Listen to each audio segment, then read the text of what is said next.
Assalamualaikum warahmatullahi wabarakatuh. Kembali lagi di YouTube channel kita Keluarga Fisabilillah Official. Keluarga yang insya Allah sampai ke jannah. Amin.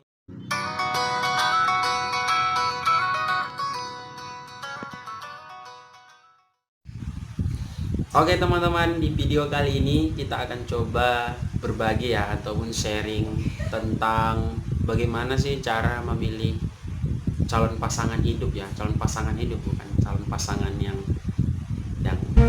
itulah gitu kan. Jadi ada beberapa tips yang ingin kami sampaikan, ya akan kami bagi gitu. Tapi itu versi yang Ikhwan dan juga versi Ahwat gitu kan. Mungkin saya akan sampaikan versi Ikhwannya ya kan. Namanya juga kita proses memberikan pengalaman gitu pada teman-teman semua yang mungkin hari ini lagi dalam proses pencarian atau mungkin hari ini lagi sudah menemukan gitu, dan alhamdulillah mungkin memiliki kriteria ini nih gitu, memiliki tips-tips ini nih gitu, sudah ada gitu, alhamdulillah gitu, bisa diamalkan lah gitu teman-teman. Nah, apa aja itu tipsnya? Yang pertama, kalau kita dari Ikhwan ya, Ikhwan yang kalau dari Ikhwan ya kan, laki-laki nih gitu kan, pasti kita merujuk sekali dengan hadis Rasulullah Sallallahu Alaihi Wasallam, di mana Rasulullah telah jelas menegaskan di dalam hadisnya, nikahilah wanita itu karena 4 hal. Apa saja 4 hal itu? Ya kan? Yang pertama, ya karena hartanya. Nah, mungkin harta memang bagi kita ya ngapain, nggak mesti pun calon pasanganku punya harta nggak jadi masalah, ya tidak jadi masalah memang. Tapi ketika kita memilihnya, mungkin ada misalnya si A dan si B. Si A misalnya dia soleha dan memiliki harta, kenapa tidak kita pilih yang memiliki harta? Karena harta tadi bisa kita manfaatkan untuk hal yang baik nanti setelah kita menikah mungkin. Nah, kita manfaatkan untuk bersedekah, berzakat. Seperti itu kalau dari kami yang Ikhwan dari hadis ini. Nah, lalu di dalam hadis itu yang kedua tipsnya adalah, nah yang kedua itu tuh nasabnya atau keturunannya. Pastinya ya kan, kita harus melihat juga nasab atau keturunannya. Ketika kita melihat nasab dan keturunannya, ini bisa menjadi sebuah proses ya, agar tidak salah pilih gitu. Jangan sampai kita memilih keturunan misalnya dari orang yang pencuri, koruptor, penyabu dan bolak-balik penjara. Nah, itu jangan sampai gitu. Nanti kita jadi PR buat yang laki-laki nih gitu kan. Ketika kita memilih calon pasangan kita yang mungkin ya kan keturunan dari pencuri. Nah, kita memang mungkin dia baik menurut kita, tapi kan seperti peribahasa mengatakan, buah itu tidak jauh jatuh dari pohonnya. Nanti ada sedikit-sedikit. Jangan sampai jadi penyesalan di kemudian hari gitu ketika sudah menikah, atau mungkin nanti setelah berjalan beberapa waktu pernikahan gitu, nanti menjadi ungkitan gitu. Jangan sampai. Nah, ini tips yang kedua yang perlu teman-teman ya, Ikhwan ya, dari kami Ikhwan biasa melihat seorang wanita itu dari itunya gitu, dari keturunannya gitu. Lalu yang ketiga adalah, nah ini nih pasti Ikhwan pasti selalu itu laki-laki memiliki yang namanya parasnya. Dalam hadis itu dikatakan bahwasanya pilih nikahi wanita itu karena cantik atau parasnya. Nah, mungkin secara naluri ya, seorang laki pastilah melihat wanita yang cantik itu menjadi idaman gitu ya. Tapi tidak menjadi tidak menjadi tolak ukur juga memilih wanita yang cantik. Tapi tips ini adalah, di dalam hadis ini menjelaskan bahwasanya cantik itu adalah cantik paras hati dan juga fisik. Nah, mudah-mudahan dapat. Tapi kalau tidak dapat, untuk apa cantik fisik kalau misalnya akhlak tidak baik atau hatinya tidak baik? Lebih baik memilih cantik hati, karena cantik fisik ketika dia sudah tua ya kan, bersama kita menua, cantik itu akan hilang ya. Itu tipsnya yang ketiga dalam hadis ini. Lalu yang keempatnya adalah, nah di antara ketiga semua itu adalah yang paling penting adalah tipsnya adalah, pilihlah, nikahilah wanita itu karena agamanya. Karena agamalah semua pondasi dari segalanya.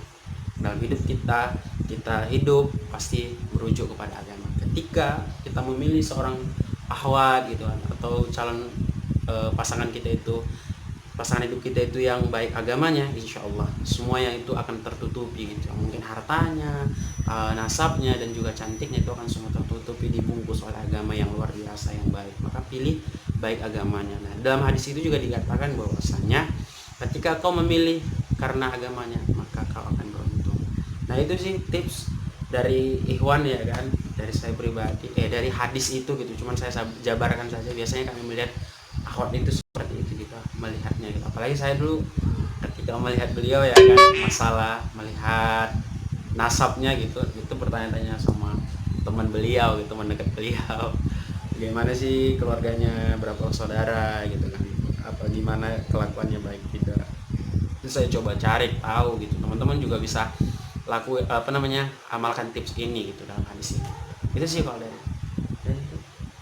Oke, baik, untuk lebih ke akhwatnya ini sebenarnya sama aja sih dengan yang versi Ikhwan tadi. Kenapa? Karena kan hadis itu memang mempertegas untuk bahwasanya laki-laki menikahi wanita itu yang karena yang keempat tadi. Nah, tidak menutup kemungkinan juga wanita itu juga harus memilih. Memang pada hakikatnya itu wanita itu memang menunggu untuk ada yang menjemput. Namun dalam penungguan itu, dalam penantian itu, kita harus juga bisa melihat siapa yang akan datang, siapa yang ingin menjemput, itu kita harus melihat.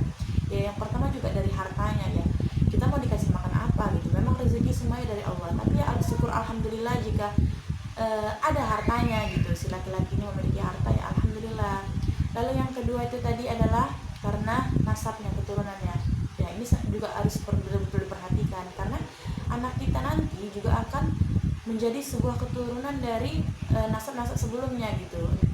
Kalau kita menikahi laki-laki itu gitu. Jadi kita harus benar-benar melihat nasabnya. Selanjutnya yang ketiga adalah parasnya atau fisiknya, tampan atau tidaknya. Ya, tidak menutup kemungkinan juga wanita juga suka yang indah, Ganteng ya. ya kan, ganteng, putih, bersih seperti itu. Jadi tidak menutup kemungkinan, itulah ada fitrahnya manusia gitu. Cuman itu tidak menjadi prioritas. Selanjutnya yang paling penting itu adalah agamanya. Niscaya kamu akan beruntung. Itulah Rasulullah mengatakan bahwasanya kalau kita memilih karena agamanya, maka kita akan beruntung. Karena agama ini adalah betul-betul ya, tadi sudah dijelaskan bahwasanya pondasi dari segala pondasi.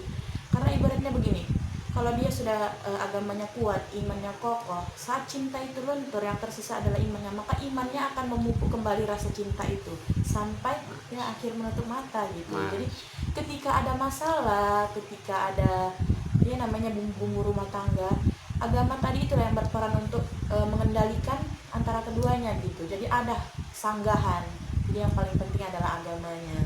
Itu teman-teman. Nah, mungkin kami hanya menjabarkan ya tips ataupun cara ya memilih pasangan hidup ya dalam hadis ini gitu kan. Nah, ada dua lagi yang ingin kami sampaikan tipsnya. Ini teman-teman juga harus lihat gitu dari calon pasangan nanti, pasangan hidup nanti ataupun calon itulah ya kan. Yang sudah mulai dilirik Iya, gitu, betul yang sekali. Yaitu yang kelima yaitu adabnya. akhlaknya lebih tepat. Adab juga ya, sama ya, akhlak dengan adab ya. Karena memang dikatakan juga bahwasanya al adab fauqa ilmi gitu kan, adab itu lebih tinggi daripada ilmu. Walaupun mungkin tinggi dalam ilmu agamanya, misalnya dia ahli Quran ya kan, ahli tafsir, tapi kalau misalnya dia tidak memiliki adab, sia-sia semua ilmu yang ia miliki. Nah, itu juga harus perlu diperhatikan gitu, tutur katanya sopan tidak kan, termasuk adab ya. Karena kan terkadang ada juga dia misalnya walaupun dia ilmu agamanya tinggi tapi akhlaknya tidak ada. Jadi kepada istrinya dia kasar, bahkan berani memukul, itu benar-benar luar biasa ya. Jadi makanya kita harus perhatikan akhlaknya.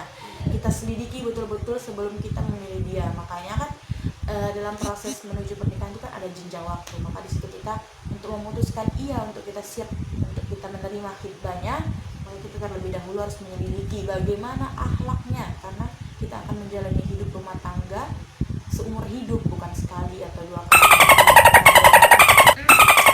bukan berkali-kali gitu, tapi hanya sekali dalam seumur hidup.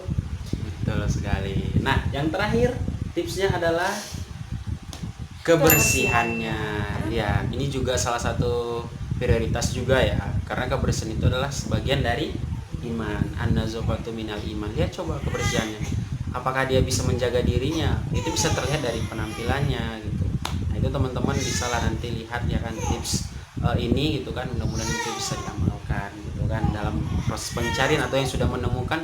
Semoga ketika teman-teman temukan itu ada semuanya itu, alhamdulillah. Tapi kalau tidak ada, bersyukurlah, karena semua itu proses. Insya Allah Allah akan memberikan yang terbaik buat teman-teman. Intinya dalam Al-Quran dikatakan wanita yang baik-baik akan dipertemukan dengan laki-laki yang Dan baik-baik. ingat juga, wanita yang pura-pura soleh akan bertemu dengan laki-laki yang pura-pura soleh.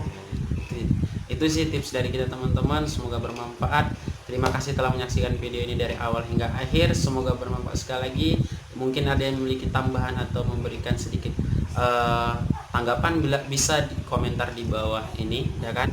Yang masih baru mampir di channel kita, silahkan subscribe dan juga nyalakan lonceng notifikasinya, biar nanti ketika kita buat video itu muncul di beranda teman-teman di YouTube, dan teman-teman akan lebih sering mengikuti video-video kita dan kita lebih dekat. Terima kasih sekali lagi kami ucapkan. Assalamualaikum warahmatullahi wabarakatuh.